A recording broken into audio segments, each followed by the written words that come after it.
Bom, gente, eu me chamo Cleibson e hoje quero brevemente falar aqui para vocês sobre as imagens. O que a Bíblia fala sobre esculpir imagens, ter imagens.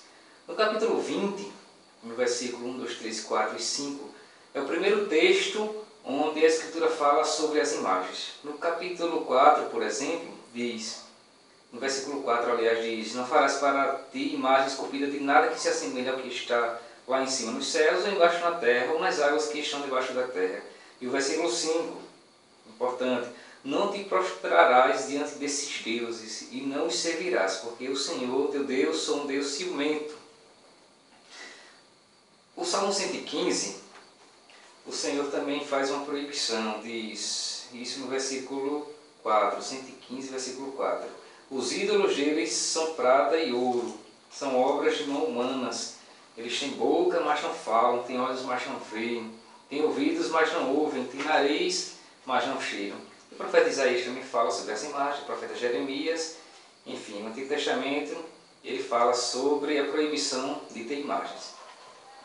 Entretanto, no capítulo 6 do primeiro livro dos Reis, isso pelo versículo 19 e seguintes, o Senhor manda fazer imagens. E aqui, esse contexto está pelo século XII a.C., na construção do templo de Jerusalém, quando o Senhor vai dizendo a Salomão como deve ser o templo e que ornamentos o templo deve ter. E aí uma das coisas que o Senhor manda fazer para colocar no templo é imagens. No versículo 29 diz: em todas as paredes do templo, ao redor, tanto no interior como no exterior, o Senhor mandou esculpir figuras de querubins, palmas e flores. E aqui é um texto onde o Senhor manda fazer imagens. Um outro texto que o Senhor manda fazer imagens está no livro dos Números, no capítulo 21, a partir do versículo 4. E para nós aqui, interessa muito o versículo 8.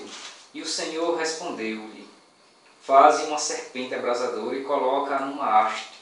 Todo aquele que for mordido e a contemplar viverá.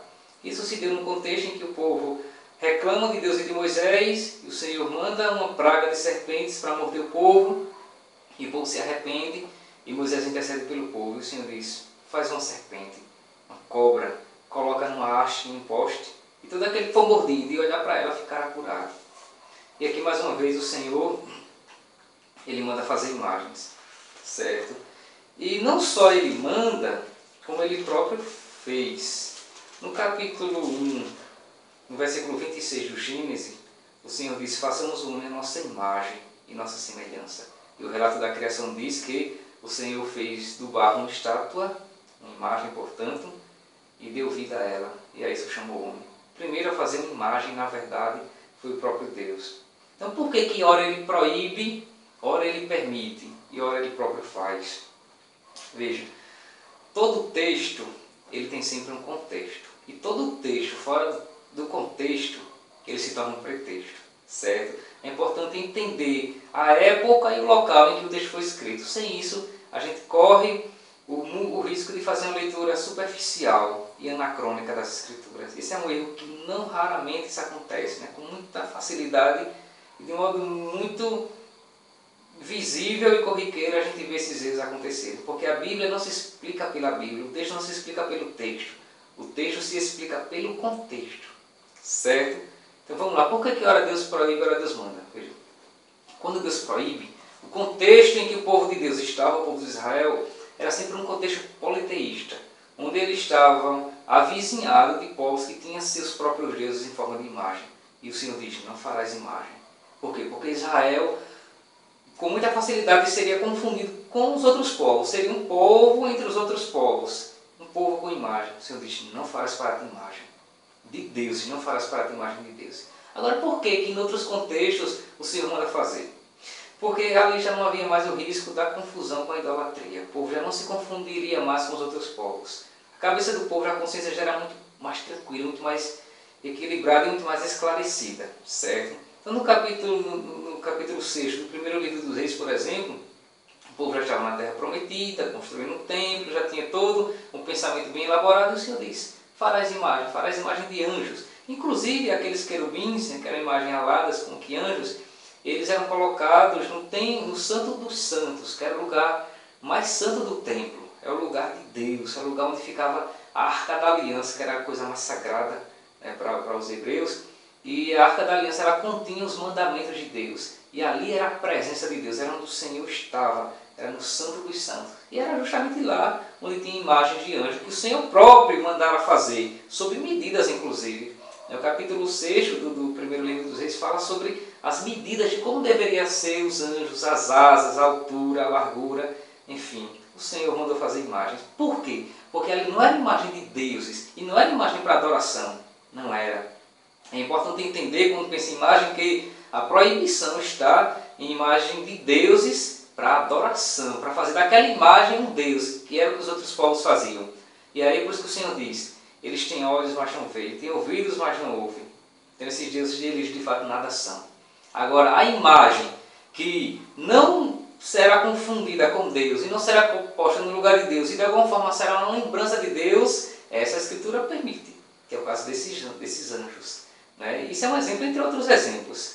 Cristo também, a Escritura diz, e Paulo, ele diz isso na carta sua aos Colossenses, ele diz no capítulo 1, versículo 15, que Cristo é a imagem do Deus invisível.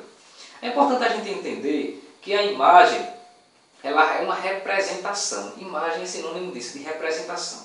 Ela representa alguma coisa, certo? A imagem, ela tem o equivalente de uma fotografia.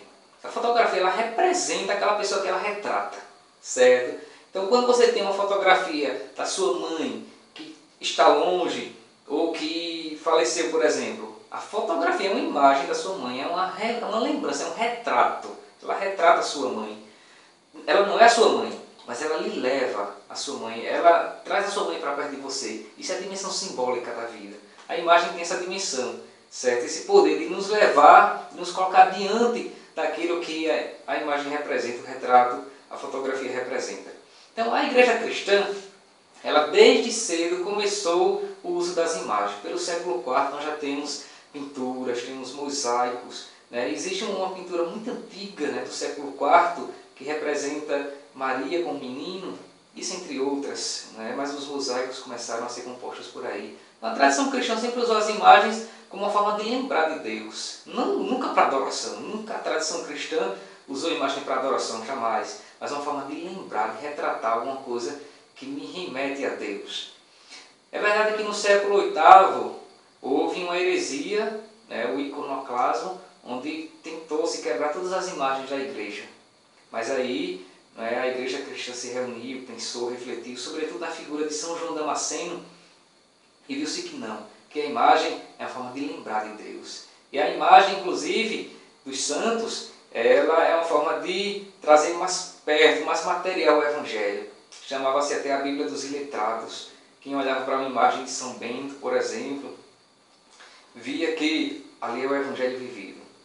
A imagem de São Bento é o Evangelho vivido. A imagem de Santo Antão, mais na frente, a imagem de São Francisco, Santa Teresinha. O que são eles? É o Evangelho vivido. É o Evangelho posto em prática. São os santos. Então, a tradição cristã sempre usou as imagens. Então não é estranho, né, e não é sem sentido. Então as imagens já têm sentido positivo, de nos levar para Deus. Elas não são deuses, não têm poder de cura, não têm poder de Deus, mas elas me levam ao que representa Deus. E os santos é aqueles que me apontam para Deus. Quando eu olho para a imagem de São Francisco de Assis, por exemplo, eu vou lembrar de um homem pobrezinho, que era rico, deixou toda a sua riqueza e viveu santamente a sua vida. Então a imagem é uma forma de me lembrar como eu devo viver. Os santos têm essa função de me lembrar como eu devo viver a minha fé com fidelidade, com radicalidade. Aquela radicalidade do sim de Maria, faça assim segundo a tua palavra. Então, é isso. Não é? Ninguém, em nome das Sagradas Escrituras, condena as imagens da tradição cristã.